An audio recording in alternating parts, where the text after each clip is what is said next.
Hello everyone, and welcome to the channel Sola Stories. I gave my daughter $200,000 from my savings to buy a house in her name. After accidentally overhearing a phone call from my son-in-law, I stayed up all night to change my will. It's true what they say about the world: you can know a person's face, but you can never know their heart. My name is Susan Miller, and I'm just a regular retired woman. I was widowed early in life, and I raised my daughter, Emily, all by myself. I alone know how much hardship I endured, how much exhaustion I bore. I thought that once my daughter was married, I, as her mother, could finally get some rest. Who would have thought that after pouring my heart, soul, and $200,000 into buying a marital home for my daughter and son-in-law with the deed solely in my daughter's name, which I believed was the greatest protection I could offer her, that my world would be turned upside down? I thought my precious daughter had found a good man, that my later years would be secure. I never, ever expected what was to come. By chance, in that bright and clean new house, I personally heard the man I had always treated like my own son, my son-in-law Kevin, talking to one of his buddies on the phone. Those few sentences were like daggers of ice dipped in poison, stabbing viciously into my heart. The pain was sharp, excruciating, but it was overshadowed by a chill that seeped deep into my bones. In that moment, the blood in my veins turned to ice. I told myself, "Susan, you cannot fall apart.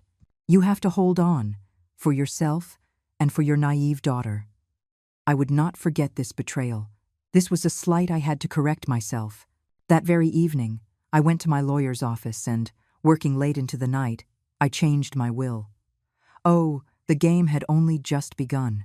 My name is Susan Miller, and I am 58 years old. My husband passed away a long time ago, and I went through incredible hardship to raise our daughter, Emily, on my own. People say a daughter is a mother's comfort, and that's absolutely true. Emily was always considerate growing up, a good student who never caused me much worry. After graduating from a big state university in the Midwest, she found a decent job and started dating a young man, Kevin. The first time Kevin came to our home, he was as sweet as could be. It was always Mrs. Miller this and Mrs. Miller that, charming me completely. He was a tall kid, about 6 feet, handsome and energetic. He was so attentive to Emily, always asking if she was warm or had eaten, incredibly thoughtful. At the time, I thought to myself that this was a good young man. His family background was a bit modest, but he seemed honest and ambitious, and he genuinely cared for Emily. That was enough. I had suffered enough in my life. All I wanted was for my daughter to find a good partner and live a happy, peaceful life. They dated for 2 years and reached the age where they started talking about marriage. I knew Kevin's family's financial situation wasn't great. His parents were blue-collar workers who hadn't managed to save much after putting him through college. Buying a house for the wedding was certainly a challenge for them. His mother had spoken to me a few times, her words filled with difficulty. "Susan," she'd said, "it's not that we aren't trying, it's just, well, we feel like we're letting Emily down." Seeing her worried face and the hopeful look in my own daughter's eyes, my heart softened. I haven't achieved much in my life, but through careful saving and frugal living, I managed to put away a little nest egg for my retirement. When my husband passed, he left a life insurance policy, and combined with my savings over the years, I had a little over $200,000. I had originally intended for that money to see me through my old age, but looking at my daughter, well, a mother's heart always plans for her children. I gritted my teeth and told my daughter, "Emily, honey, Mom has some money. Let's use it to buy you a house." Then I added, "But I have one condition. The deed must be in your name, and your name only." My daughter started to cry right then, hugging me and saying, "Mom, how can I? That's your retirement money." I patted her on the back. "Silly girl, seeing you happy is better than anything else. The money is just sitting in my account. Buying you a house with it gives me peace of mind. As for the name, you listen to me. This is my gift to you, your foundation. It has nothing to do with who you marry. It's a treasure I want to give you." When Kevin found out, his performance was one of overwhelming gratitude. He held my hand, his eyes red. "Mrs. Miller, you're like a real mother to me. I swear, for the rest of my life, I will treat Emily well and respect you. Don't you worry, I 100% agree that the house should be in Emily's name. It's a mother's love for her daughter. It's how it should be. His sincerity at that moment completely fooled me. I was even feeling pleased with myself, thinking this son-in-law was truly understanding, unlike so many others who argue over whose name goes on the deed. Seeing his earnest promises, the last of my reservations vanished. All right then, for my daughter's happiness, I would spend the money. Looking for a house, choosing one, making the payment, and handling the paperwork all went smoothly. I made sure to have a lawyer friend I trusted, David, look over everything to ensure that the property deed clearly and solely listed my daughter, Emily Miller. The day we got the deed, my daughter hugged me, laughing and crying. Kevin was right there beside her, repeating his thanks and even bowing to me. Looking at the two of them, my heart was full of warmth. I felt that the $200,000 was money well spent. I also put my heart and soul into the new house's renovation. Running to Home Depot, keeping an eye on the contractors, it was a little tiring, but I had something to look forward to. The thought of my daughter and son-in-law soon moving into their spacious, bright new home made my fatigue feel insignificant. As the renovation was nearing its end, the house needed to air out from the new paint. That weekend, I bought some fruit and planned to go to the new house to take a look and help wipe down the windows. Kevin said he had a meeting with some friends that afternoon and would come later. My daughter had to work overtime unexpectedly and couldn't make it, so I went to the new house alone with my key. It was a nice 3-bedroom place, about 1,300 square feet, with windows facing north and south. Sunlight streamed in, making it feel wonderfully bright. I was feeling happy, thinking we had chosen a great house. As I walked toward the study near the back porch, I suddenly heard Kevin's voice inside, on the phone. I wondered for a moment, didn't he say he was coming later? I didn't think much of it, assuming his business had finished early. Just as I was about to go in and say hello, I heard Kevin lower his voice, his tone laced with a smugness and calculation I had never heard before. Hey, it's done. The old hag actually coughed up the money. My feet froze in place. The old hag? Was he talking about me? My heart sank, and a terrible premonition washed over me. I held my breath and leaned closer to the crack in the door, just in time to hear Kevin continue. $200,000, man. Paid in full. The deed is in that silly girl Emily's name, but what does that matter? Once we're married, it becomes marital property. She's all mine, so how is the house going to run away? I'll just find some excuse later to get her to add my name, or better yet, sweet-talk her into selling it to buy a bigger place with both our names. Then it's all legit. What? You mean her mom? He said after a pause. That old thing actually expects me to take care of her in her old age? In her dreams? Once I get the house, and the money is secured, if Emily behaves, I'll keep her around. If she doesn't, if she gets in my way. His voice dropped lower, but I heard him clearly. He said, then I'll just kick her to the curb. The house and money will be mine anyway. I can find someone younger and prettier. Better than being stuck with her, right? Don't worry, buddy. When have I ever messed things up? The old hag and Emily are both wrapped around my little finger. Now, all I have to do is sit back and enjoy the ride. Ha ha ha ha. That laugh, so harsh and arrogant, was like a dull knife sawing back and forth across my heart. My hands and feet turned to ice, my entire body trembling not from anger, but from a bone-deep cold that spread from the top of my head to the soles of my feet. So, this was how it always was.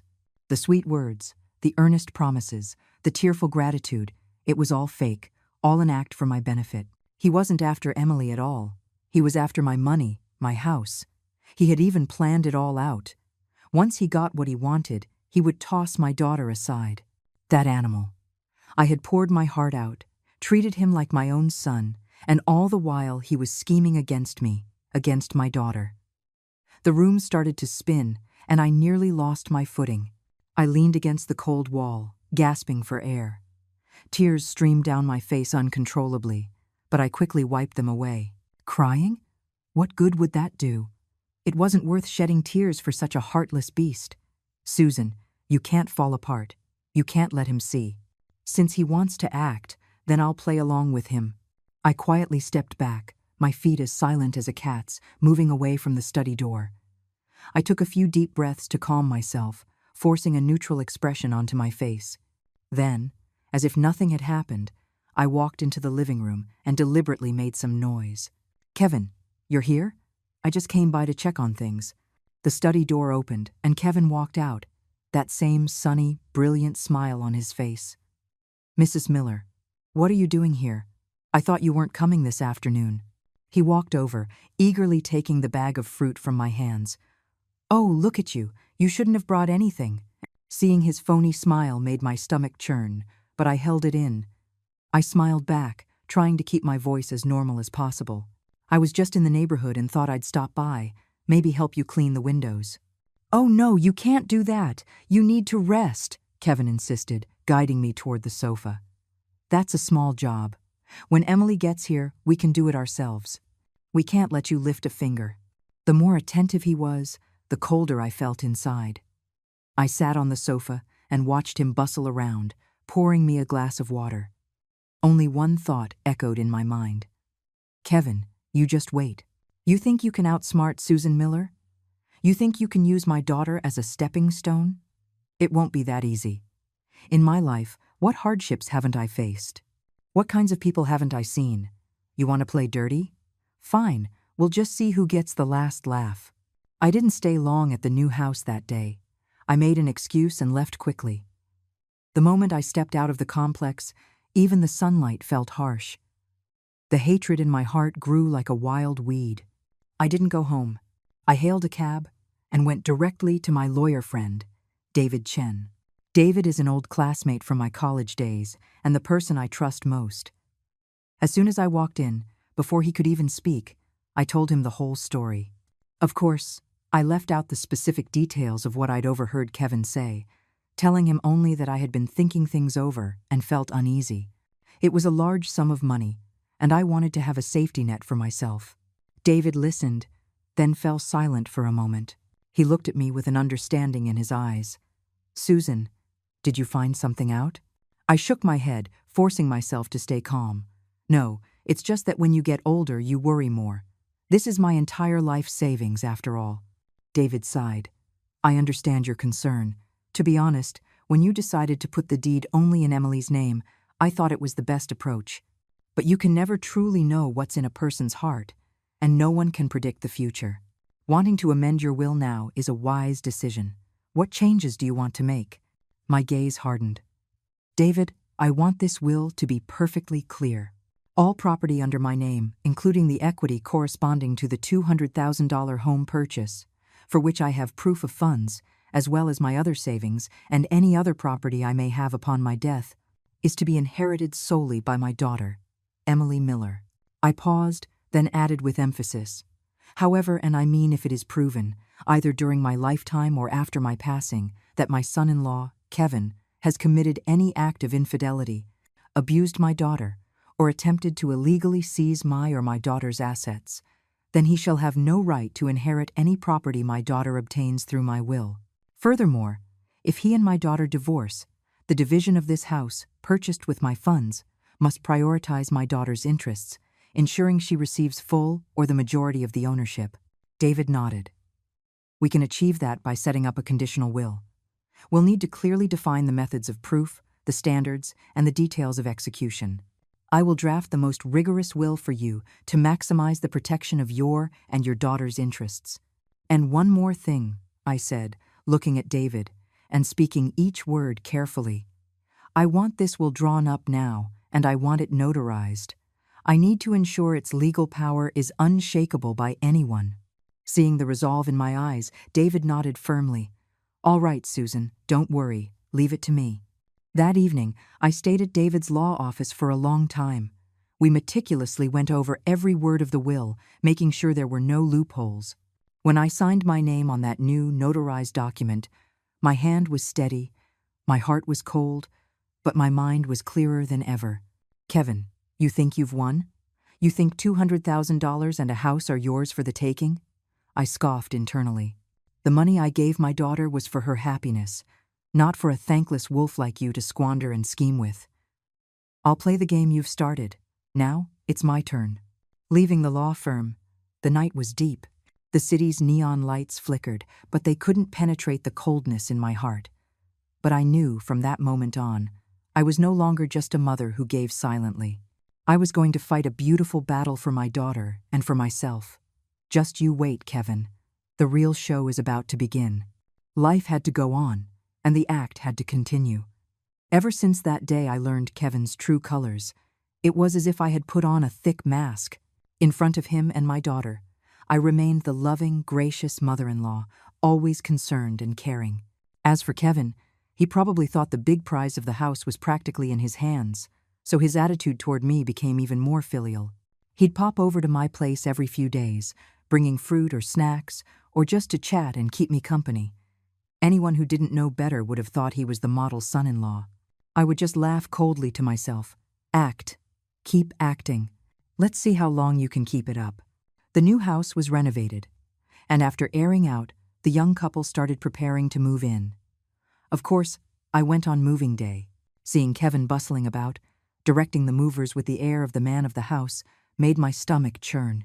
Every brick and tile in this house was bought with my blood, sweat, and tears.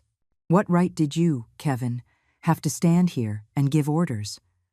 But on my face, I wore a smile. Kevin, you must be exhausted. Look at you, sweating so much. I handed him a towel. He took it, wiped his brow, and beamed. Not at all, Mrs. Miller. It's what I should be doing. This is going to be my and Emily's home. Of course I have to give it my all. He deliberately emphasized my and Emily's home, as if declaring his ownership. I snorted internally but nodded on the outside. Yes, your home. You two need to build a good life together. Emily was nearby, organizing boxes, her face glowing with happiness. Seeing her like that sent another pang of pain through my heart. Silly girl, you're being sold, and you're still counting the money for the person who sold you. I couldn't let Kevin's scheme succeed. After the move, Kevin suggested hosting a housewarming dinner for me at their new place that evening. I agreed. Kevin was the head chef. I had to admit, the kid had some skills. He made a 4-course meal that looked and smelled delicious. Throughout dinner, he kept putting food on my plate, showering me with compliments. Mrs. Miller, try this pot roast. I learned the recipe from Emily. She said it's your favorite, Mrs. Miller. From now on, you should come over all the time. Treat this place like your own home. Mrs. Miller, once we're settled, we'll have you move in with us. We'll take care of you in your old age. Listening to these disingenuous words, I almost threw up the food I had just eaten. Take care of me? You probably want to send me off early so you can get your hands on all my assets. But I forced down my disgust and played along with a smile. Yes, I know you two are good kids. After dinner, my daughter went to do the dishes, leaving just Kevin and me in the living room. He made me a cup of tea and sat across from me, starting a seemingly casual conversation. Mrs. Miller, what do you think of the house? The renovation turned out okay, right? It's very nice, very spacious. It is. It's just that the property taxes, the utility bills, it all adds up to quite a bit each month. His tone shifted as he began to plead poverty. Emily and I just started our careers a few years ago. We don't have much in savings, so the pressure is pretty high. Here it comes, I thought. The fox is about to show its tail. I laughed coldly to myself but put on a concerned expression. Yes, it's not easy for young people these days. Exactly. So, Mrs. Miller. He rubbed his hands together, a slightly embarrassed look on his face. I was thinking, I've recently partnered with a friend on a project that looks really profitable. The only thing is, we're a little short on the initial investment. He paused, carefully watching my expression. I was wondering if it would be convenient for you to lend me a little to get started. Not much, just $10,000. As soon as the project makes money, I'll pay you back immediately, with interest. 10,000? His appetite wasn't small. He saw me pull out 200,000 for the house and figured I had more to spare. In his dreams. I had already made up my mind. He wouldn't get another cent from me. But I couldn't refuse him directly. That would spook him. I sighed, my face showing a look of difficulty. Oh, Kevin, it's not that I don't want to help you. It's just that I'm really not in a position to. I started playing the victim. To buy you this house, I used up all of my retirement savings. All I have left is a little bit of cash for emergencies. In case my health, I deliberately coughed a couple of times. The smile on Kevin's face froze for a second but quickly returned. Oh, Mrs. Miller, what was I thinking? I was so focused on myself, I forgot about your situation. It's fine. It's fine. I'll figure something else out for the money. Please don't worry about it.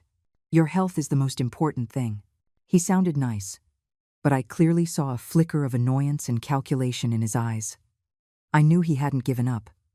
He'd hit a wall this time, but he would find another way. Sure enough, a few days later, he came back. This time, he didn't ask to borrow money. He tried a different tactic. Mrs. Miller, even though the deed is in Emily's name, this is our family's home now. I was thinking, maybe we should add my name to it. That way, if we ever need to do something, like apply for a loan, it would be more convenient. What do you think? He made it sound so reasonable, as if he were thinking solely for the family's benefit. If I were still the naive Susan from before, I might have been swayed by his words. But now, my mind was as clear as a mirror. Add your name? For convenience?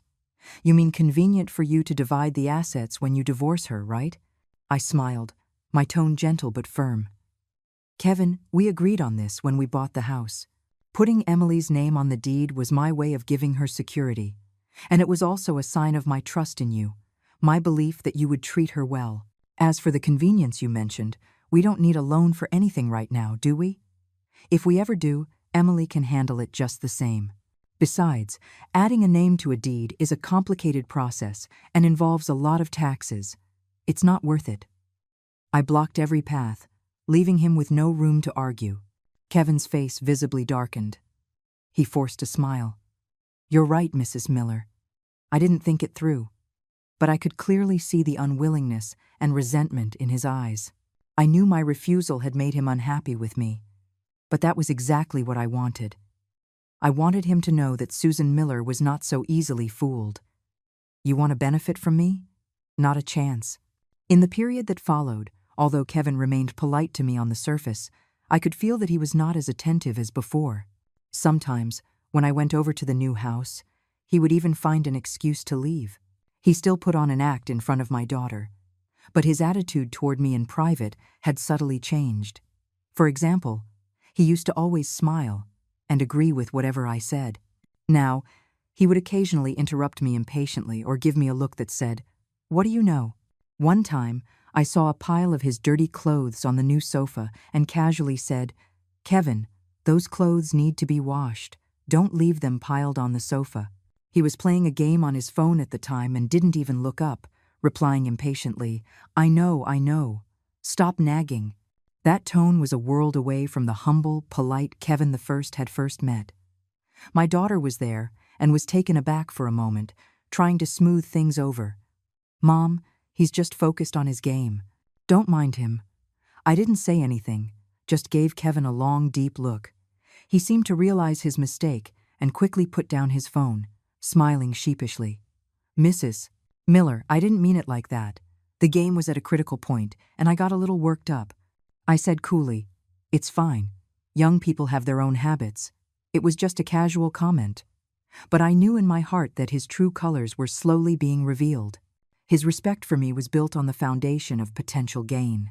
Once he realized he couldn't get anything from me, and that I was even becoming an obstacle to his goals, his patience and his disguise would crumble, and my daughter, Emily, that silly girl, seemed to still be lost in a happy illusion. In front of her, Kevin was still the gentle, considerate husband. She might have noticed the subtle changes, but they were likely explained away by Kevin's glib excuses. Or perhaps she was unwilling to believe that the person she loved so deeply could have such an ugly side. Looking at my daughter, my heart ached with both pain and anxiety. I couldn't just tell her the truth. Given her current level of trust in Kevin, she probably wouldn't believe me. She might even think I was just a meddling mother trying to stir up trouble, which would only push her closer to him. I had to find irrefutable proof, a piece of evidence so damning that Emily could no longer deceive herself. I started paying even closer attention to Kevin's every move. I knew that a man as calculating as him wouldn't be satisfied with just one house. He must have other schemes in the works. I needed patience. I needed to wait for the right moment. At the same time, I was making preparations in secret. I asked my lawyer, David, to help me look into information on transferring assets during a marriage and how to collect legally admissible evidence of a spouse's misconduct. I knew this was going to be a tough fight, but I had plenty of patience and resolve to protect my daughter, to defend my home, and to get justice for myself. Kevin, you just wait. I will make you repay what you owe me, and what you owe my daughter. Double. Late at night, I would often sit alone by the window, looking at the city lights, my heart a block of ice. I would replay Kevin's words over and over in my head, reminding myself not to soften, not to waver. The thought of revenge was like a poisonous thorn lodged in my heart, causing a dull ache. But I knew I had no other choice. This wasn't simple revenge. It was self-preservation. It was protecting the person I loved most. I, Susan Miller, an ordinary mother, was going to defend my dignity and my principles in my own way. Day by day, Kevin and I maintained a delicate balance, peaceful on the surface, but with a turbulent undercurrent. He seemed to have temporarily given up on getting money directly from me or adding his name to the deed and had started working on my daughter, Emily. I knew this was his real point of entry. After all, Emily was the legal owner of the house, and she trusted Kevin completely. I began to consciously increase my visits to the new house, finding all sorts of reasons to be there. Sometimes it was to help them clean, other times to bring them some home-cooked food. On the surface, I was a caring mother, but in reality, I wanted to observe more, to see what tricks Kevin was up to. Sure enough, it didn't take long for me to notice something. Kevin started frequently painting a grand picture for Emily. "Honey, look, this house we're in now is nice, but the location is a bit out of the way, and it's far from your office. I've recently seen a new development downtown. Great location, all the amenities, and it's bound to appreciate in value. What if we sell our current house? I'll find a way to chip in a little more, and we buy that new place. Get it right in one go. What do you think?" Whenever he said these things, he deliberately avoided me. But I had my own spy. I had placed a small voice recorder in an inconspicuous corner of the new living room beforehand. It was my lawyer David's suggestion. He said that, if necessary, these recordings could become evidence. I heard the conversations between Kevin and Emily crystal clear. Emily was hesitant at first. But this house was a gift from Mom. It doesn't feel right to sell it right after moving in. Wouldn't Mom be upset? Kevin immediately began his brainwashing. "Silly girl, don't you think Mom wants what's best for us? If we move to a better house and improve our quality of life, she'll only be happy when she finds out. Besides, the house is in your name. You have the right to sell it. I'll talk to your mom. I guarantee it won't be a problem. Just think how convenient it would be to live downtown. When we have kids, it'll be convenient for their schooling too. This is all for our little family, for our future." He made everything sound so wonderful, so logical, that Emily's resolve began to waver. "Well, maybe we should ask Mom's opinion first.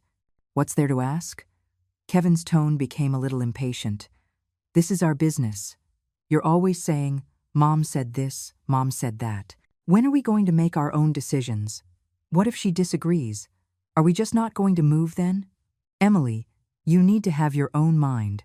Hearing this, a fire ignited within me. That bastard wasn't just scheming for my money. He was trying to drive a wedge between me and my daughter. He wanted Emily to stop listening to me, to plot against her own mother with him. I suppressed my anger and kept listening.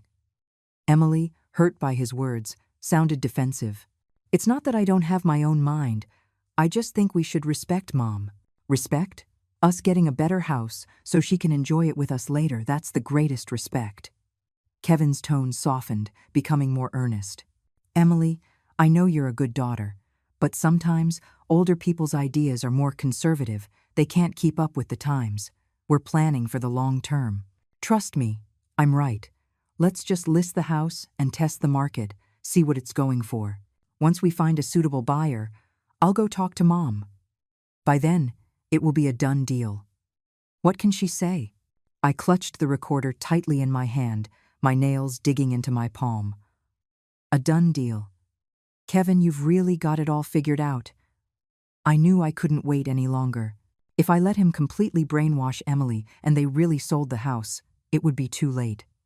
I had to find a way to stop them. But how? A direct confrontation? No. Without absolute certainty and solid evidence, it would only make Emily think I was being unreasonable and might even push her completely over to Kevin's side. I needed a catalyst, an opportunity for Emily to see and hear Kevin's true colors for herself. I thought of my lawyer, David. Maybe he could give me some advice.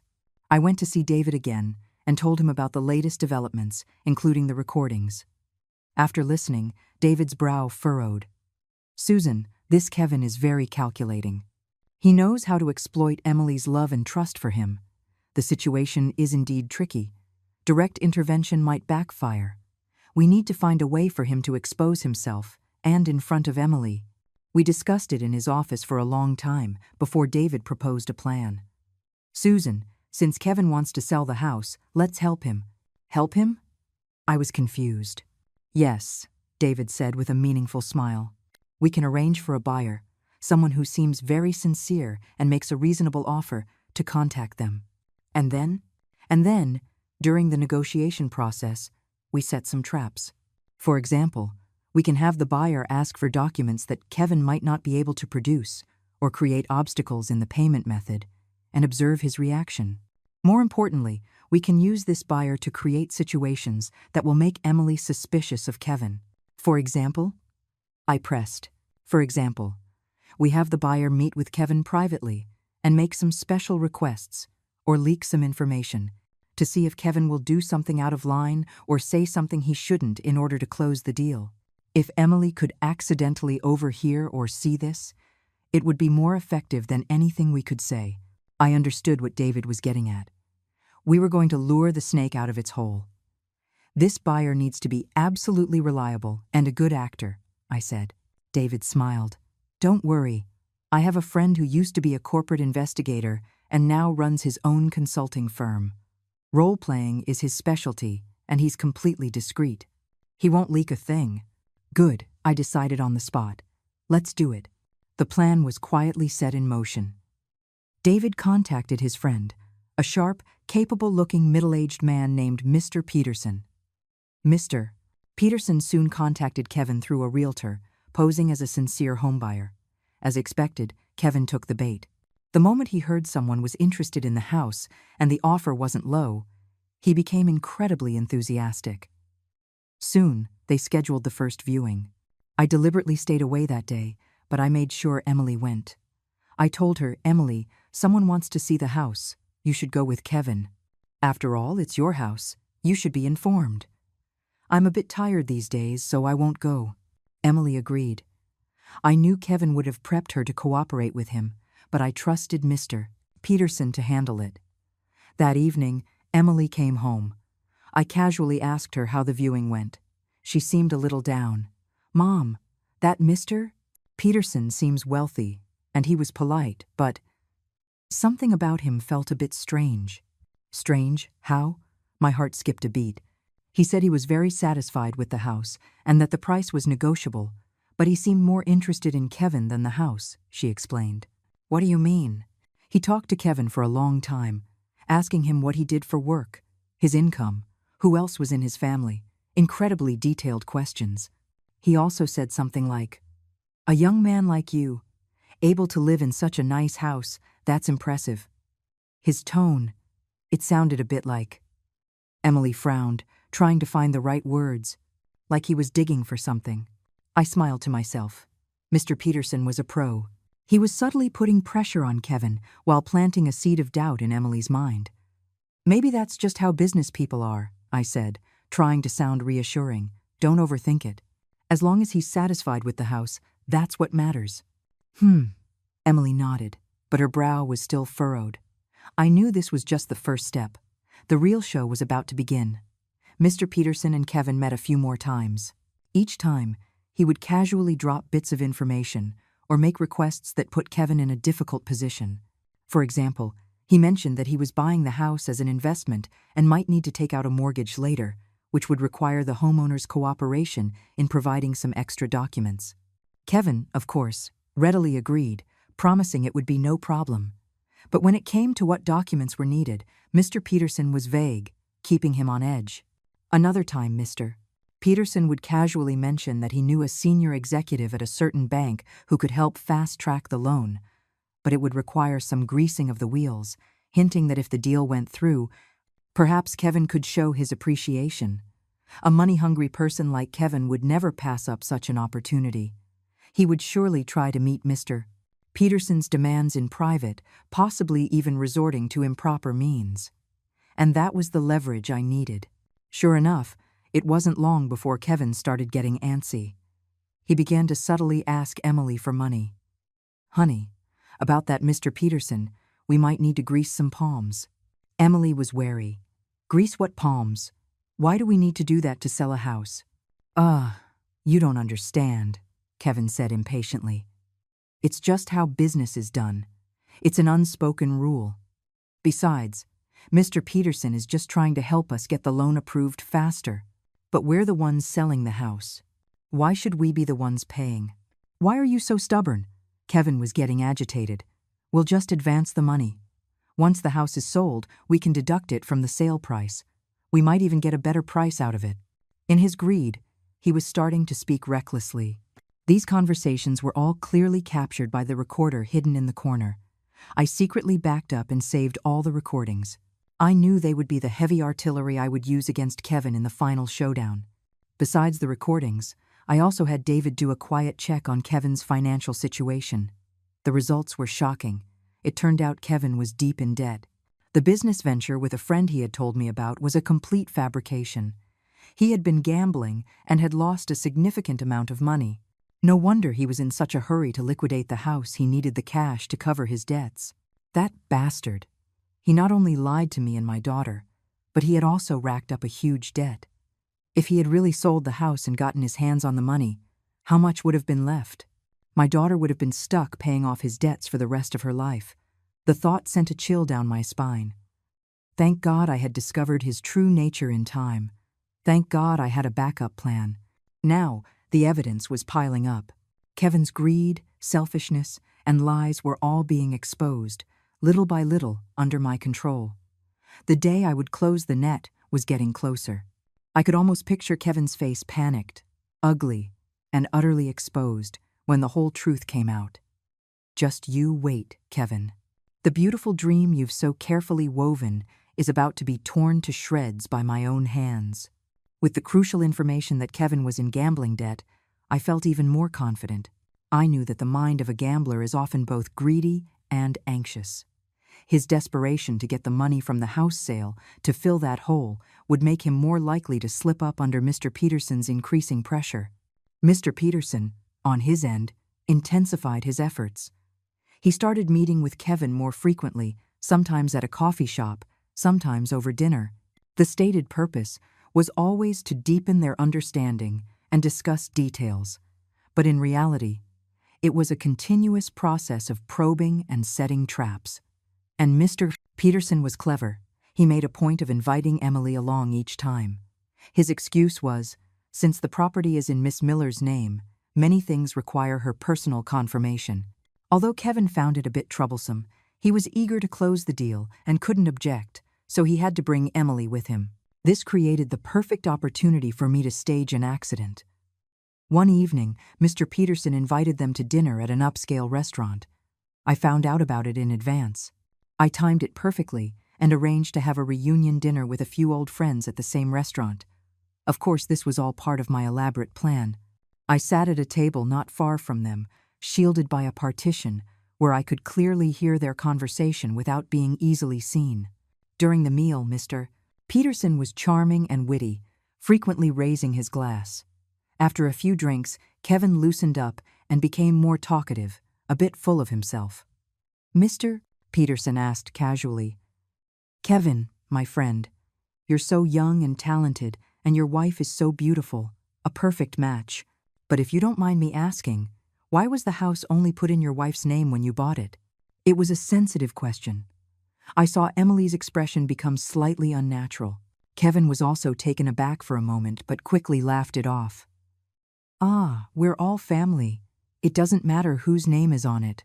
Besides, my mother-in-law dotes on her daughter and insisted on it, so I just went along with her. You know how older people can be. A bit traditional. Haha." His dismissive tone made it sound as if he was being so magnanimous and accommodating. Mr. Peterson smiled knowingly. "It's a good thing for a mother-in-law to dote on her daughter. But Kevin, my friend, in a marriage, it's important to have control of the finances. Otherwise, you always feel like you're on shaky ground, don't you think?" Those words struck a chord with Kevin. He immediately acted as if he had found a kindred spirit, nodding vigorously. "Mr. Peterson, you've hit the nail on the head. To be honest with you, He was about to say more when Emily kicked him under the table. Emily forced a smile and said to Mr. Peterson, "Mr. Peterson, my husband and I have a great relationship. It doesn't matter who manages the money." Interrupted, Kevin's face flashed with annoyance, but he couldn't show it in front of Mr. Peterson. He just chuckled awkwardly. Yes, Emily is right." Mr. Peterson looked from Kevin to Emily, a faint, unreadable smile playing on his lips, and didn't pursue the topic. But I knew that this exchange had planted another seed of doubt in Emily's mind. She couldn't have missed Kevin's inappropriate reaction and his agreement with Mr. Peterson's words. After the dinner, I didn't leave right away. I saw Kevin and Emily waiting for a car at the restaurant entrance.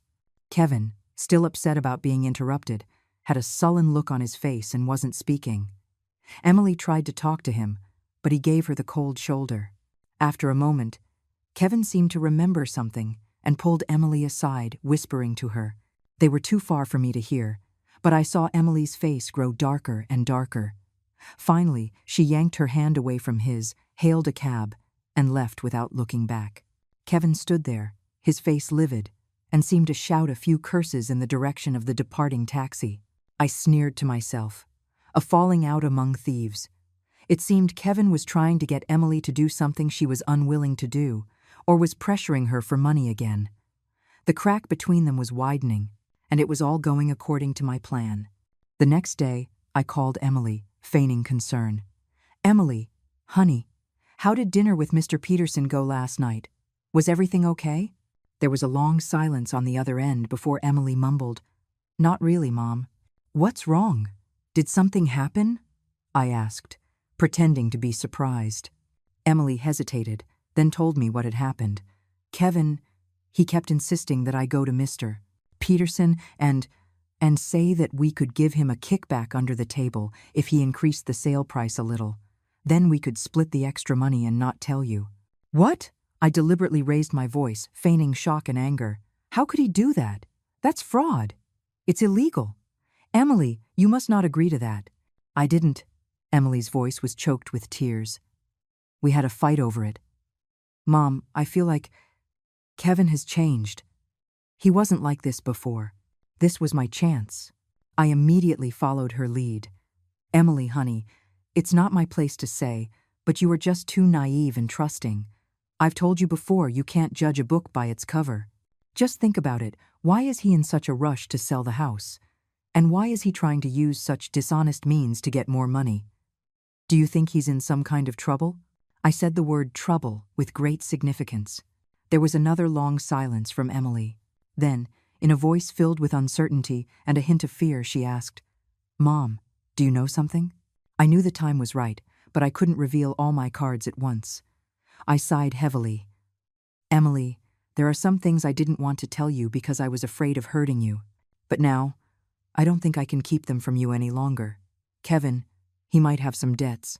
"What? Debts? How much?" Emily's voice became sharp. "I'm not exactly sure how much, but it might be a large sum," I said vaguely, letting her imagination do the work.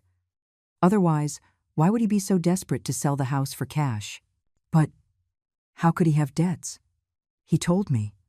Emily's voice started to tremble. "What did he tell you? That he was partnering with a friend on a business venture?" I scoffed.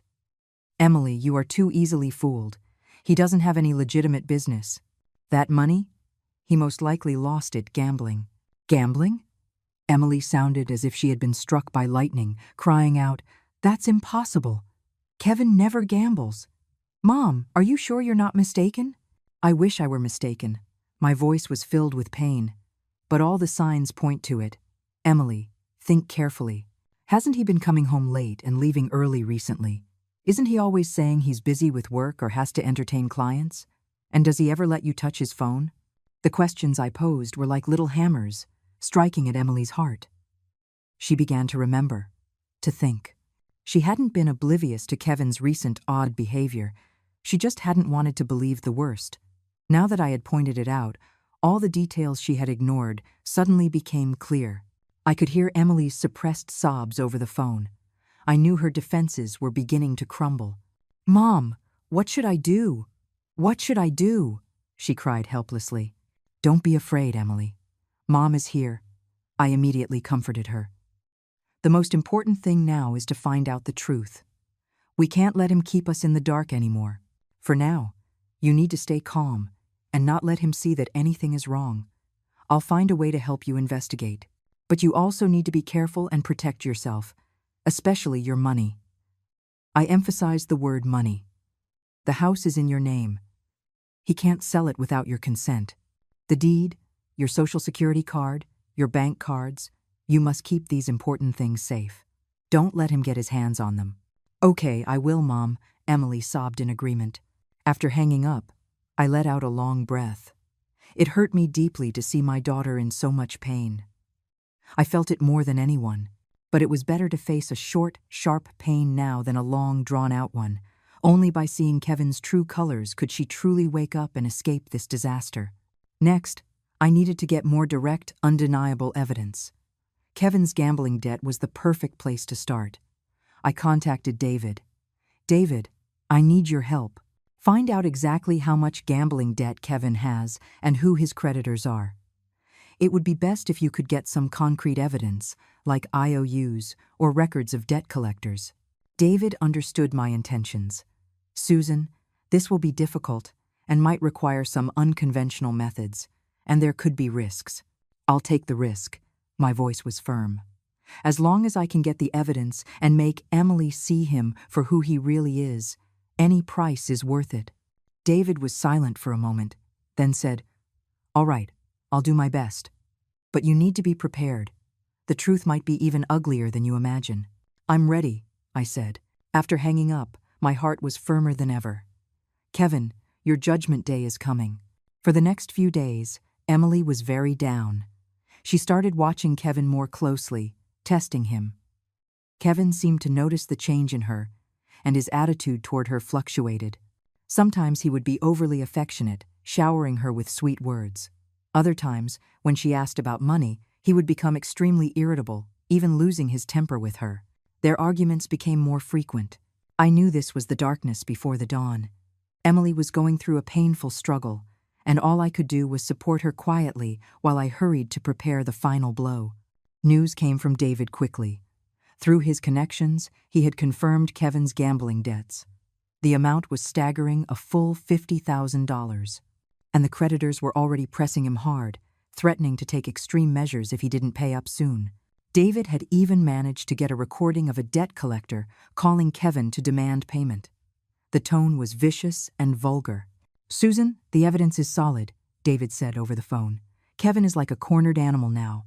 He will do whatever it takes to force Emily to sell the house. We need to act quickly, before he succeeds, and expose the truth." "I understand." My voice was unusually calm. "David, thank you. What do you plan to do next?" "Next?" I could almost hear the cold smile in my own voice. "Next, of course, we set the trap. I'm going to host a dinner party, a final showdown, and let everyone see exactly what kind of person Kevin really is." The core of the plan was a meticulously orchestrated family confrontation. The location, the new house I had bought for them. It was the stage where Kevin's deceitful performance began, and it had to be the place where his schemes would end.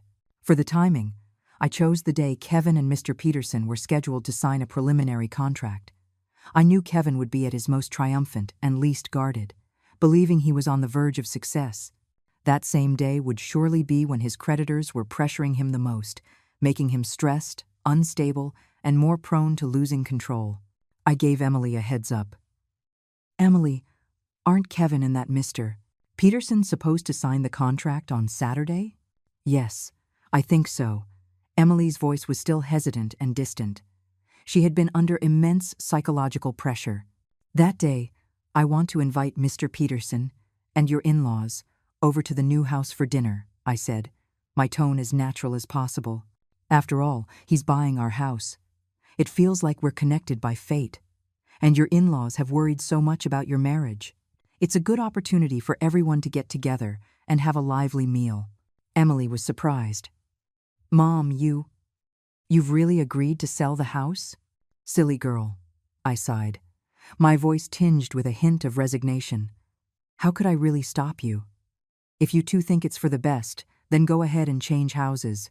I'm just a little sad to see it go. But as long as you two are happy, that's all that matters.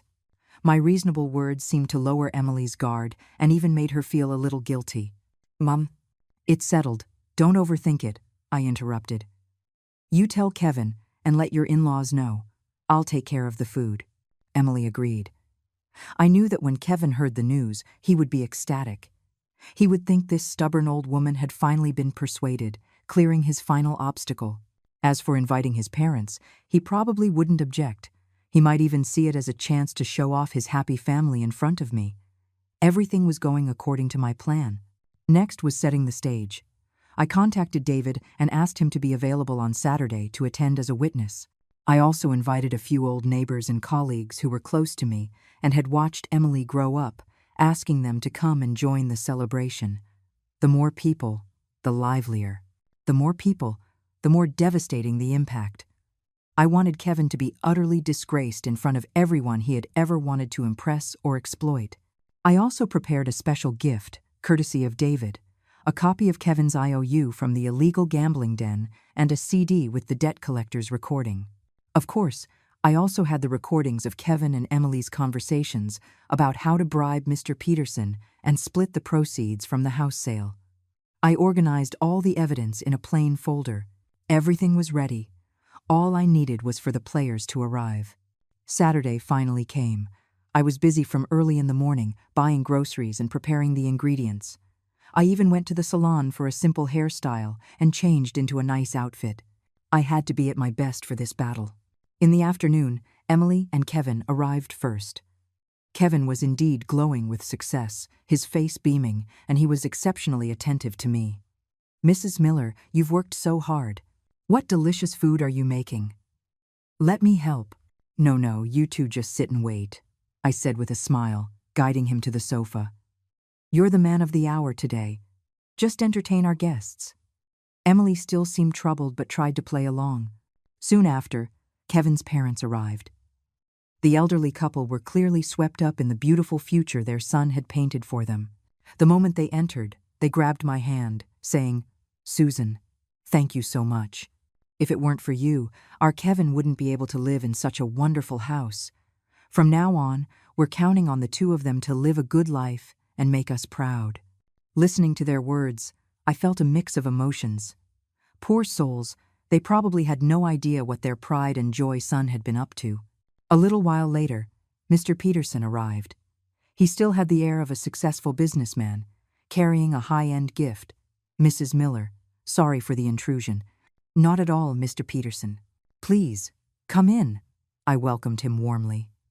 Kevin immediately went up to greet him, chatting as if they were old friends.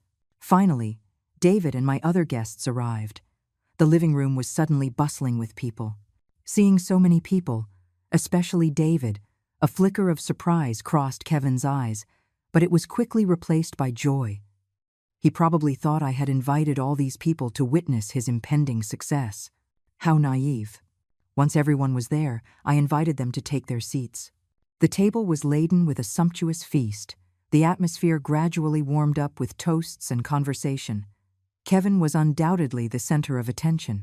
He was in high spirits, frequently raising his glass and making speeches. Thank you to all the aunts, uncles, and elders for coming to our little family dinner today. I especially want to thank my mother-in-law. If it weren't for her incredible support, Emily and I wouldn't be here today. And thank you to Mr. Peterson for his discerning eye in choosing our house. From now on, we are all friends. He spoke with great passion, as if he were some great figure. Kevin's parents beamed with pride. Emily kept her head down, eating silently, barely speaking. I watched it all, sneering inwardly. The time was right. I put down my chopsticks and cleared my throat. All eyes turned to me.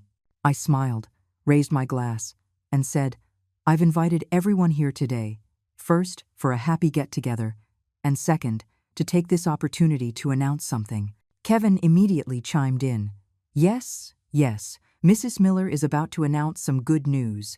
Emily and I are planning to move to a bigger house, and this one will be transferred to Mr. Peterson. It's perfect that Mr. Chen is here today to witness it. We'll sign the intention to sell contract this afternoon. He eagerly blurted it out, as if afraid I would change my mind. Mr. Peterson also smiled and added, Yes, Kevin and I hit it off right away. I am very satisfied with this house, and we've already agreed on the price. I looked at Kevin's smug face, and the smile on my own lips slowly turned cold.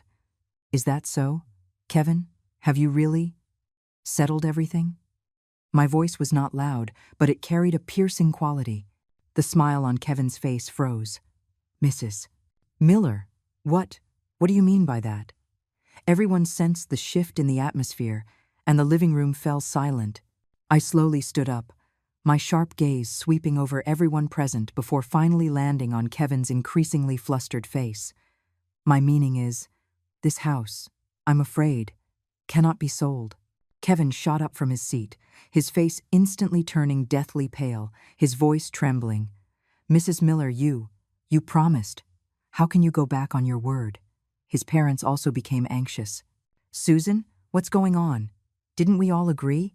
Mr. Peterson frowned, looking at me as if waiting for an explanation. Emily looked up, her eyes filled with shock and confusion, but also a faint hint of relief. Only David remained calm, as if he had anticipated this all along. I looked at Kevin coldly, enunciating each word. When did I ever promise you? I only said I was inviting everyone for a nice meal. As for selling the house, I paused, a mocking smile on my lips. Kevin, don't you think you should first explain to everyone why you are in such a hurry to sell this house that I paid for in full for my daughter? Shouldn't you explain what that so-called business venture with your friend really is? Or perhaps you should explain, my gaze turned even colder, how you plan to repay the more than $50,000 in gambling debts you've racked up? That last sentence was like a bolt of lightning striking the room. Kevin was stunned, his face ashen, his lips trembling, unable to utter a single word. His parents were aghast, their faces etched with disbelief. Gambling debts? $50,000? Kevin? Is this true? His mother shrieked, her voice shaking. Emily also stared at Kevin, her eyes filled with despair and pain. The other guests looked on with shock and contempt. The room was dead silent, save for Kevin's heavy breathing. I watched him coldly, feeling no pity. Kevin, is your act over? Because now, it's my turn. No, that's not it. Don't listen to her. She's trying to frame me. Kevin finally snapped out of it, screaming his denial, but his panicked eyes and pale face had already betrayed him. He pointed a trembling finger at me. You old witch. You just can't stand to see us happy. You don't want me and Emily to have a good life. Slap. A crisp sound echoed through the room. The one who hit him wasn't me. It was Emily. She was trembling all over, tears streaming down her face, her eyes filled with disappointment and fury as she looked at Kevin. Kevin, are you still lying, even now? Still trying to slander my mom? I'm not, Kevin stammered, covering his face, his eyes darting away. You're not? I sneered, stepping forward and slamming the folder I had been keeping by my side onto the table with a loud thud. Kevin, do you dare to look at what's inside? The folder opened, its contents spilling out. A few crumpled copies of IOUs, clearly showing Kevin's signature and the glaring number, $50,000, and a single CD. What is this? Kevin's father picked up one of the copies with a trembling hand. When he saw what was written, his vision went black, and he nearly fainted. "Dad," Kevin cried, rushing to support him. You worthless son. You really went gambling? And you lost this much money?" His father raged, shaking so hard he could barely point at Kevin's nose. Kevin's mother collapsed into her chair, wailing, "Oh my God, what are we going to do? How did our family produce such a disgrace?" "A disgrace?" I interjected coldly. "He's more than a disgrace. He's a thorough liar. A thankless wolf." I picked up the CD and looked at David. "Mr. Chen, would you mind playing this for everyone?" David nodded, took out a portable player he had brought, and put the disc in. Soon a vulgar and threatening conversation filled the living room. "Kevin, are you going to pay up or not? I'm giving you 3 more days. If you can't come up with the 50 grand, I'm going to break one of your legs." A man's vicious voice roared, Boss, please, just a few more days." I'm about to get the money. I'm selling a house. I'll have the cash very, very soon." Kevin's terrified and fawning voice replied, "Selling a house? Where the hell did you get a house?" My mother-in-law bought one for my wife. It's in her name, but it's okay. She listens to me. It'll be sold soon, and I'll bring the money straight to you." You better not try any funny business. Remember, 3 days." The recording ended. The room was deathly silent. All eyes were on Kevin like daggers. His parents looked ashen-faced. The old neighbors and colleagues wore expressions of disgust and anger. Mr. Peterson just shook his head with a look of dawning realization, stood up, and said, "Mrs. Miller, it seems I won't be buying this house after all. I'll see myself out." With that, he left without a backward glance. Kevin completely fell apart, slumping to the floor like a pile of rags, his face devoid of color. He knew it was over. His lies, his schemes, his facade, all of it had been shattered by the irrefutable evidence. Emily stood there, tears streaming down her face, looking at the man on the floor. There was no love left in her eyes, only endless disappointment and hatred. "Kevin, how could you do this to me? How could you do this to my mom?"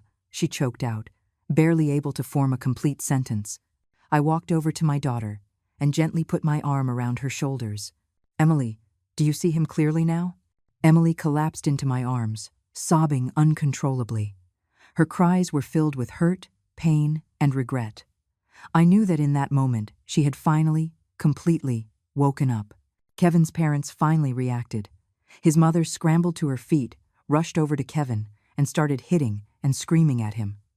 "You animal, why don't you just die? How did our family raise a monster like you? We're so ashamed." His father, trembling, pointed at him. I have no son."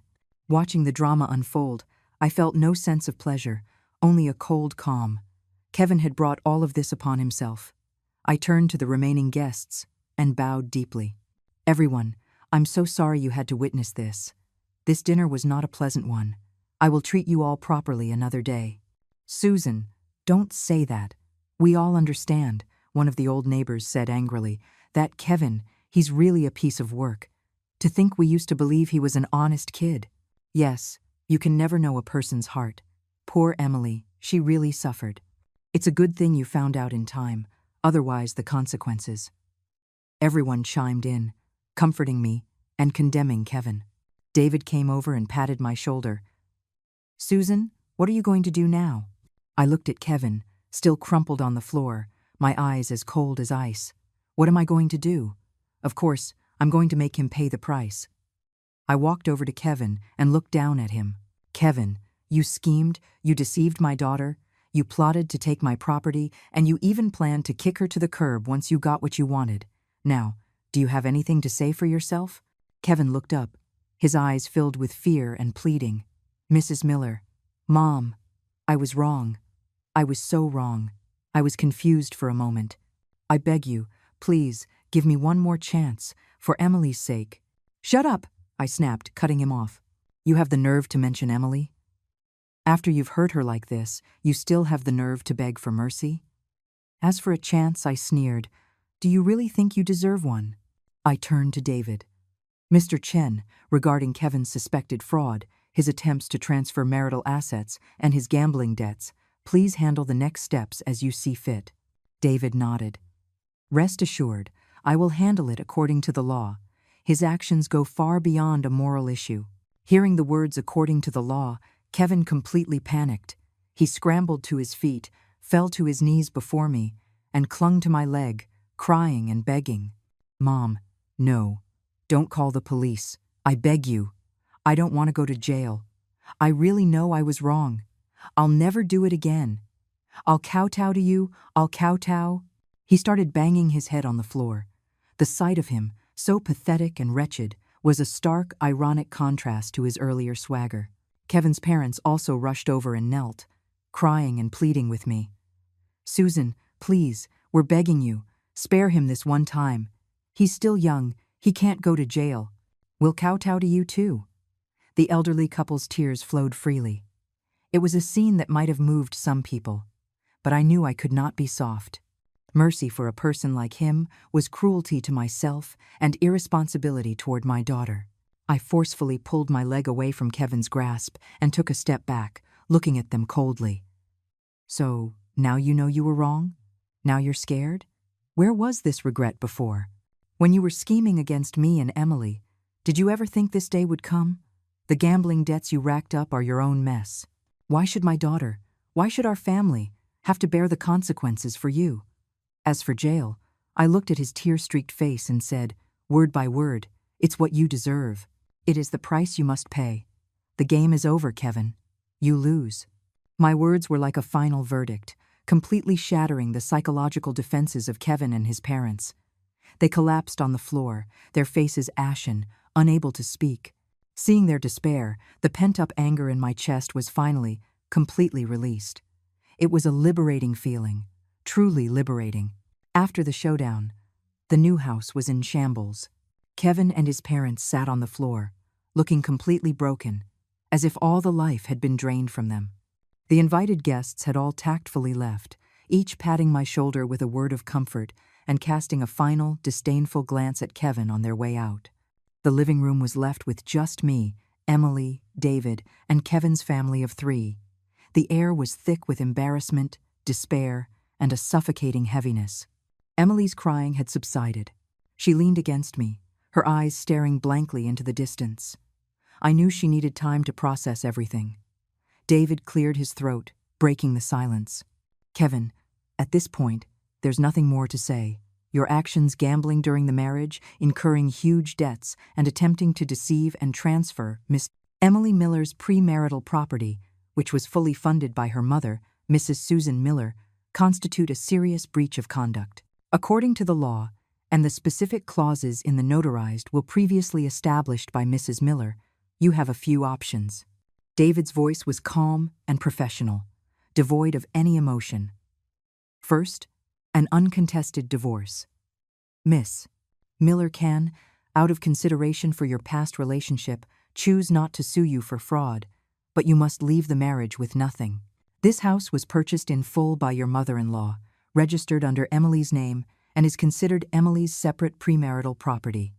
It has nothing to do with you. The gambling debts you incurred are your own responsibility and must not involve Miss Miller. Second, if you do not agree to an uncontested divorce, or if you try to cause trouble over the division of assets, Miss Miller will file a lawsuit. At that time, we will submit all the evidence, including your gambling IOUs, the debt collection recordings, and the recordings of you scheming to sell the house. The judge, based on your severe misconduct, will make a judgment on asset division, though you have no claim to this house anyway, and debt responsibility that will be extremely unfavorable to you. At the same time, we reserve the right to pursue legal action against you for fraud. Third, David paused, his gaze sweeping over Kevin and his parents. Regarding your $50,000 gambling debt, the creditors are unlikely to let it go easily.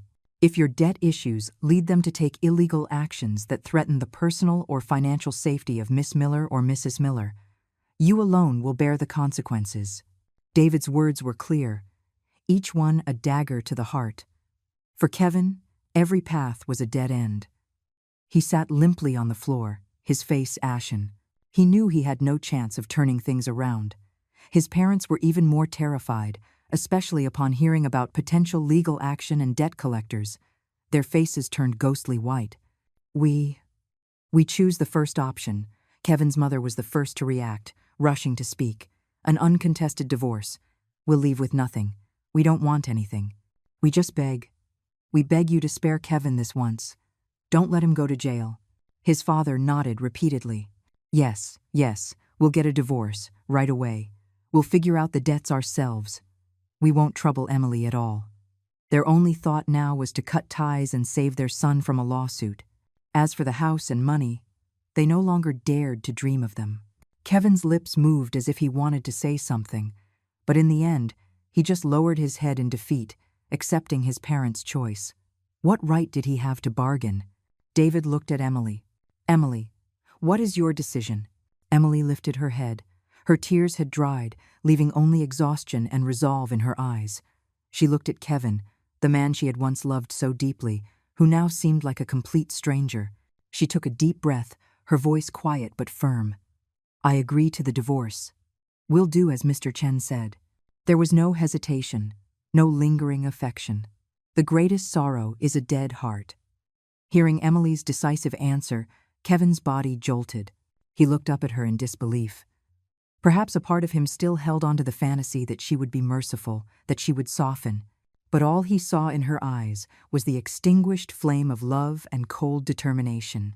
In that moment, he truly realized that he had lost not just a house and money, but the woman who had once loved him with all her heart. Very well, David nodded. Since both parties agree, I will draft the divorce agreement as soon as possible. Kevin, after the agreement is signed, you are to move out of this house immediately. You have 3 days to remove all your personal belongings. Anything left after that period will be considered abandoned. Additionally, David added, regarding your gambling debts, while Miss Miller is not obligated to repay them, to avoid any future complications, I strongly advise you to communicate with your creditors and work out a repayment plan. If you require legal assistance, you may seek separate counsel. Kevin and his parents listened to David's pronouncements like condemned prisoners. And just like that, the matter seemed to be settled. I looked at the scene before me with little emotion. The thrill of revenge had peaked the moment the truth was revealed. Now, all that was left was the fatigue of cleaning up the mess. I walked over to Kevin's parents. Looking at these two poor, elderly people who had also been victimized by their son, I felt a flicker of pity. Uncle, Auntie, my tone softened slightly. I know you are victims in this too. You bear some responsibility for not disciplining him properly, but this is mostly his own doing. The divorce is settled. We will not be involved with his gambling debts. I wish you the best. Please do not disturb Emily's and my life again. After saying this, I didn't look at them again. I turned and helped Emily up. Emily, let's go home. Emily nodded, not even glancing at Kevin, and walked toward the door with me. David packed his things and followed. At the door, I paused and looked back at Kevin, who was still slumped on the floor. He looked up, his eyes a complex mix of emotions, as if he wanted to say something. I met his gaze coldly, giving him no chance to speak. Kevin, remember today's lesson.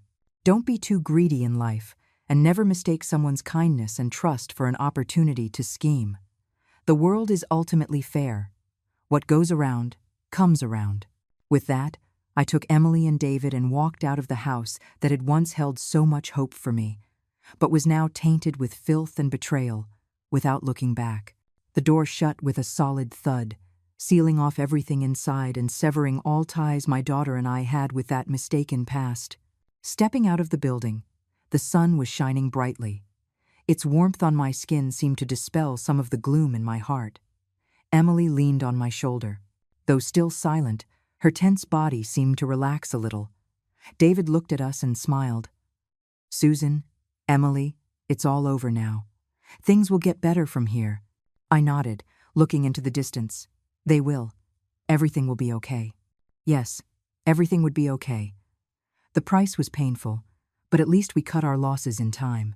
At least I protected my daughter and saved our family. As for Kevin and his family, I no longer cared what their fate would be.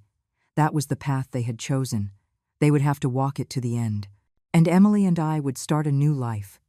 A life without deception, without schemes, just a mother and daughter leaning on each other, but full of hope. The divorce papers were signed quickly under David's supervision. The process was smoother than I had imagined. Kevin was likely terrified or utterly hopeless. He signed without any objections, truly leaving with nothing.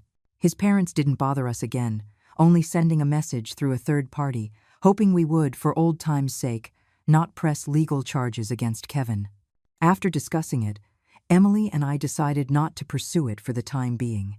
It wasn't out of pity, but because we felt that letting him struggle in society with a mountain of debt was perhaps a more realistic and lasting punishment than sending him to prison. Of course, we reserved the right to use legal means at any time, if he or his creditors ever dared to harass us. Kevin moved out of the new house quickly. I heard that his parents sold their own home to help pay off part of his debt, and the family was now renting a tiny apartment, living a very difficult life. And the debt collectors were relentless. The calls and harassment never stopped.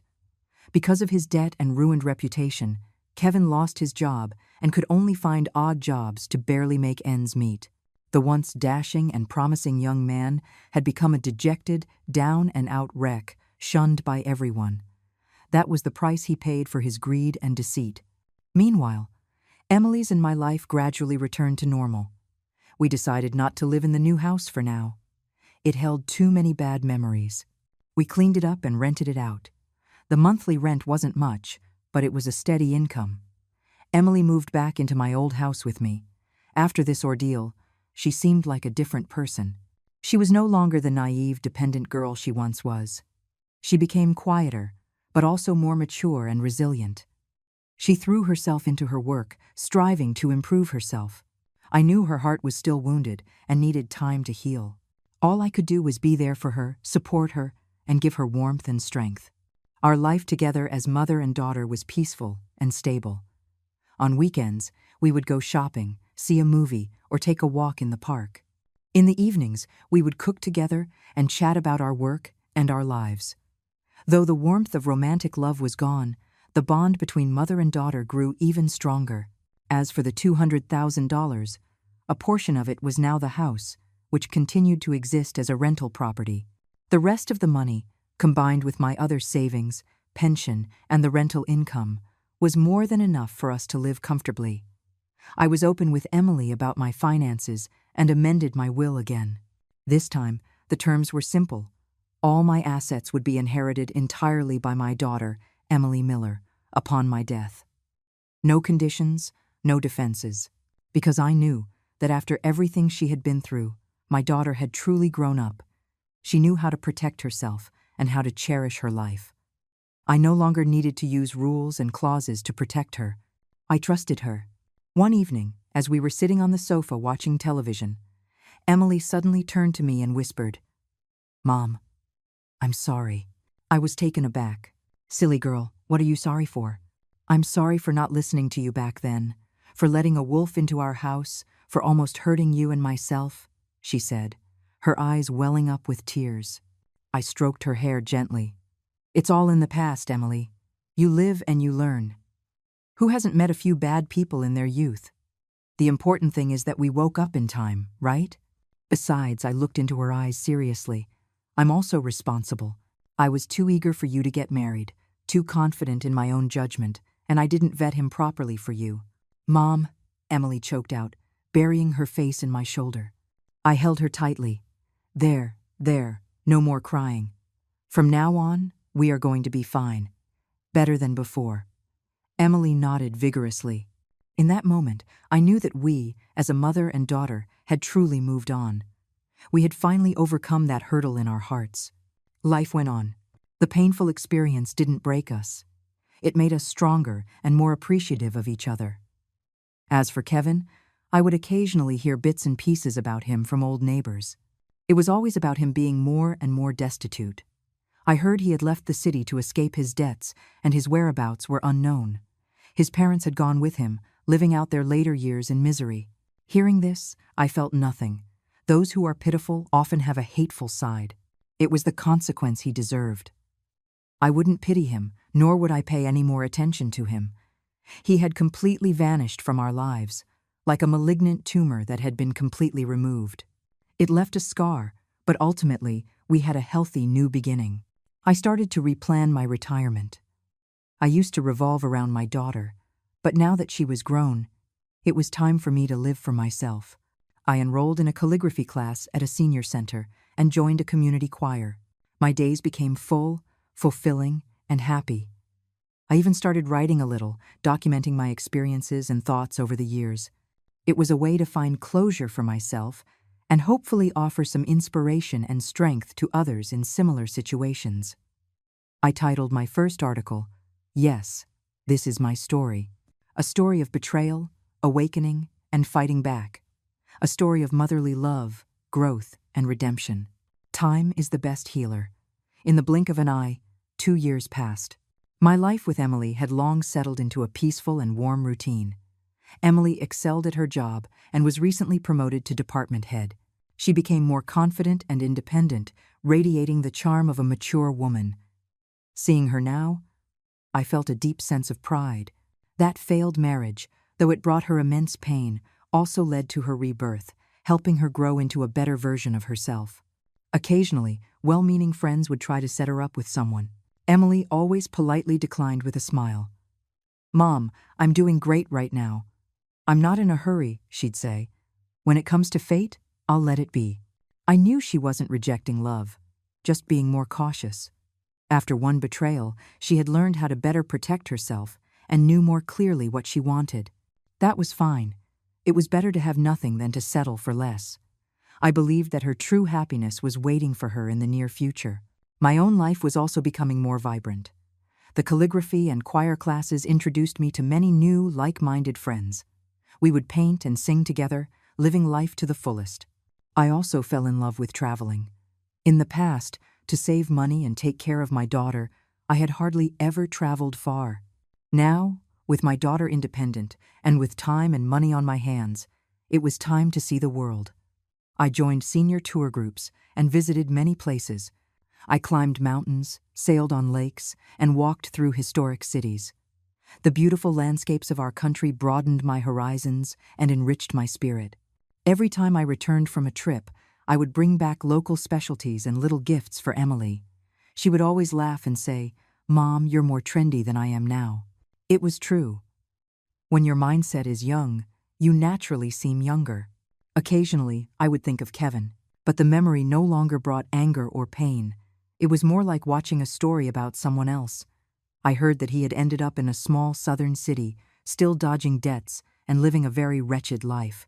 His parents were suffering with him, their health deteriorating. That was karma, wasn't it? You reap what you sow. Heaven is ultimately fair. One day, at my calligraphy class, I ran into an old acquaintance, a distant relative of Kevin's family. She seemed a bit awkward seeing me, given what Kevin had done. I, however, was quite calm and greeted her warmly. After some small talk, she hesitated and said, "Susan, Kevin's mother? She asked someone to find me a while ago. She wanted to ask about Emily." My heart skipped a beat, but my face remained impassive. "Oh? What did she want to ask?" Just to know how Emily is doing now, if she's found someone new," she said cautiously. She also said that Kevin knows he was wrong, regrets it deeply, and still thinks about Emily. I almost laughed out loud. Regret? Thinks about her? Where was all this before? Now that he sees Emily is doing well, he wants to re-establish contact. In his dreams. My face hardened. "Ma'am, please do me a favor and tell her that Emily is doing very well, exceptionally well, but that has nothing to do with their family. As for Kevin, whether he regrets it or not, is none of our business. We cut ties with him a long time ago. Please ask them not to disturb our lives again. Let the past be the past." My tone was firm, leaving no room for negotiation. The woman left, looking embarrassed. I knew she would relay my message exactly as I had said it, and that was for the best. I didn't want our lives to be troubled by those people and those events again. We needed to look forward. The lease on the new house we had rented out was about to expire. Emily and I discussed it and decided not to renew. "Mom, why don't we just sell this house?" Emily suggested. Keeping it always feels a bit uncomfortable. With the money from the sale, you can save it for your retirement, or we could buy another house that you like. I thought for a moment and shook my head. We're not selling. Why not? Emily was puzzled. I smiled. Emily, this house was originally my safety net for you. Although we hit some bumps along the way, my original intention hasn't changed. Right now, it might represent a bad memory for you, but I hope that one day it can become the foundation for your new beginning. You can live in it yourself or use it as your home when you get married. Or, if you really don't like it, you can sell it then. I'll support you, but for now, we don't need the money, so there's no hurry to get rid of it. Let it stay there, to remind us and to be a witness, to remind us of our past foolishness and pain, and to witness our current strength and new life. Emily looked at me, her eyes filled with emotion. She nodded. Okay, Mom, I'll listen to you. We decided to renovate the house again, to completely erase all traces of Kevin. We replaced the furniture and changed the style, letting it say a final goodbye to the past. During the renovation, I often went to supervise. Watching the workers tear down the old wallpaper and pry up the old floors, I felt an indescribable sense of relief, as if the gloom that had settled in my heart was being cleared away, bit by bit. The new walls were painted a warm cream color. The new floors were a bright wood-grain tile. Sunlight streamed through the newly cleaned windows, filling every room. This was no longer a cage of conspiracy and betrayal. It was becoming a home, a true home for me and my daughter, full of sunshine and hope. Looking at the newly renovated house, I was filled with emotion. Life is like a house. It's inevitable that it will suffer damage and dirt. But as long as we have the courage to face it, to clean it, and to repair it, we can always welcome a new beginning. Kevin, thank you. Thank you for teaching my daughter and me such a vivid lesson with your greed and betrayal. You made us understand the treachery of the human heart and the importance of cutting our losses. You also made us appreciate the value of family and the importance of being strong. Your end was your own doing, but our future will be bright. After the renovation was complete and the house had aired out for a few months, Emily and I officially moved in on a sunny weekend. This time, there was no boisterous housewarming party, no guests with false intentions. It was just the two of us and a few close friends who had genuinely come to help. We worked together to arrange the furniture and organize our belongings. Looking at this home, decorated completely to our liking, cozy, comfortable, and full of life, Emily and I looked at each other and smiled, our eyes filled with hope for the future. That evening, after our friends had left, Emily and I sat on the new sofa, drinking red wine to celebrate our move. Mom, this is so nice, Emily said softly, leaning on my shoulder. It feels like everything is starting over. Yes, I took a sip of wine, enjoying the pleasant buzz. Let's turn the page on the past for good. From now on, we only look forward. Life had indeed turned a new page. After moving into the new house, Emily's mood brightened considerably. She started picking up her old hobbies again, doing yoga on weekends or painting at a studio. The smiles on her face became more frequent, and her eyes grew brighter. Seeing her regain her youthful vitality made me happy from the bottom of my heart. And I, too, was enjoying my retirement even more. Besides calligraphy, choir, and traveling, I started learning how to use a smartphone, getting on social media, and even watching short videos. At David's urging, I even started a blog, posting the little articles I wrote about life, my experiences with scams, and mother-daughter relationships. To my surprise, the response was quite good. Many readers left comments saying my stories had given them strength and inspiration. Reading those sincere comments warmed my heart. It turned out that sharing my experiences and helping others was such a meaningful thing to do. Occasionally, in my articles, I would mention the incident with Kevin without naming him, reminding everyone, especially women, to keep their eyes open in marriage and relationships and to protect themselves, particularly when it comes to financial matters. The old saying, "Have no intention to harm others, but have the intention to guard against others," was a lesson learned through blood and tears. As for the notarized will I had amended that night, I kept it in a safe place. Although it seemed unnecessary now, as Kevin had long lost any possibility of inheriting anything, I had no intention of destroying it. It was like an alarm bell, a constant reminder of my past folly and gullibility. It was also like a medal, a testament to my awakening and counterattack. It marked a crucial turning point in my life. One day, David came to visit. In our conversation, he casually mentioned Kevin's situation. "I heard he got one of his legs broken a while ago over another debt," David said, shaking his head. "He really brought it on himself."